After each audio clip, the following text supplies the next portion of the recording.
বিসমিল্লাহির রহমানির রহিম। সম্মানিত দর্শক মণ্ডলী, আবারও আপনাদের সামনে হাজির হয়েছি আরেকটি প্রশ্ন নিয়ে। সবাই একটু খেয়াল রাখবেন, যে প্রশ্নগুলো আপনাদের সামনে আমরা তুলে ধরি সেগুলো বর্তমান সময়ের সাথে জড়িত এবং অনেক গুরুত্বপূর্ণ প্রশ্ন।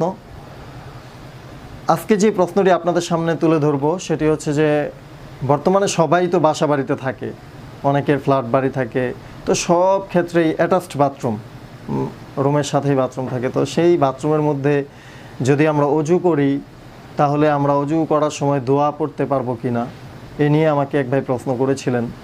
তো সেই জন্যই আজকে এই প্রশ্নটা তুলে ধরা এবং তার উত্তরটা তুলে ধরা, যাতে করে আমাদের এই প্রশ্নোত্তর পর্বের মাধ্যমে অনেকেই ফায়দা গ্রহণ করতে পারে।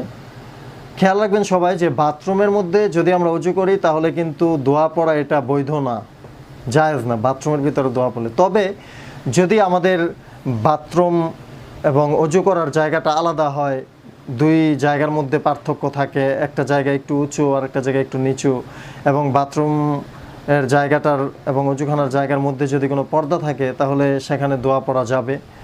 এই জন্য সবাই খেয়াল রাখবেন, বাথরুমের ভিতরে দোয়া করার সময় এই জিনিসগুলো একটু, পার্থক্যগুলো একটু খেয়াল রাখবেন। আসসালামু আলাইকুম ওয়া রাহমাতুল্লাহি ওয়া বারাকাতুহু।